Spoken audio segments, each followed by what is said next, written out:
ദൈവതിരുനാമത്തിന് മഹത്വമുണ്ടാകട്ടെ.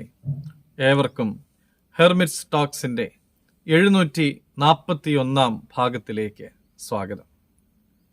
ഇന്നത്തെ പ്രഭാത ചിന്തയ്ക്കായി തിരഞ്ഞെടുത്തിരിക്കുന്ന വേദഭാഗം 85 സങ്കീർത്തനം 8 തിരുവചനമാണ്.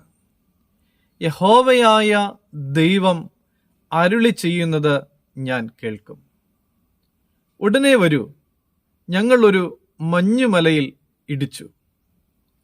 1912 ഏപ്രിൽ 15 പുലർച്ചെ 12:25 RMS കാർപാത്തിയയിലെ വയർലെസ് ഓപ്പറേറ്റർ ഹാരോൾഡ് കോട്ടാമിന് മുങ്ങിക്കൊണ്ടിരുന്ന ടൈറ്റാനിക്കിൽ നിന്ന് ലഭിച്ച ആദ്യ വയർലെസ് സന്ദേശമായിരുന്നു അത്.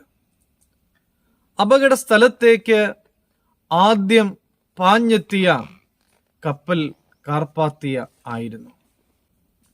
706 പേരെ അവർ രക്ഷപ്പെടുത്തി. കാർപാത്തിയയുടെ ക്യാപ്റ്റൻ ആർതർ റോസ്ട്രോൺ പറഞ്ഞത് ഇങ്ങനെയാണ്: ഈ സംഗതികളെല്ലാം തികച്ചും ദൈവിക കരുതലായിരുന്നു. വയർലെസ് ഓപ്പറേറ്റർ ആ സമയത്ത് തൻ്റെ ക്യാബിനിലായിരുന്നു. ഔദ്യോഗിക ജോലിയിലായിരുന്നില്ല, വസ്ത്രം മാറുകയായിരുന്നു. 10 മിനിറ്റിനുള്ളിൽ അയാൾ ഉറക്കത്തിലാകുമായിരുന്നു. എങ്കിൽ ഞങ്ങൾക്ക് ആ സന്ദേശം കേൾക്കുവാനായിട്ട് സാധിക്കില്ലായിരുന്നു. പ്രിയമുള്ളവരെ, കേൾക്കുന്നത് പ്രധാനമാണ്, പ്രത്യേകിച്ച് ദൈവത്തെ കേൾക്കുന്നത്. 85 സങ്കീർത്തനത്തിന്റെ എഴുത്തുകാരായ കോരഹ് പുത്രന്മാർ യഹോവയായ ദൈവം അരുളി ചെയ്യുന്നത് ഞാൻ കേൾക്കും. അവർ ഭോഷത്വത്തിലേക്ക് വീണ്ടും തിരിയാതിരിക്കേണ്ടതിന് അവൻ തൻ്റെ ജനത്തോടും തൻ്റെ ഭക്തന്മാരോടും സമാധാനം അരുളും.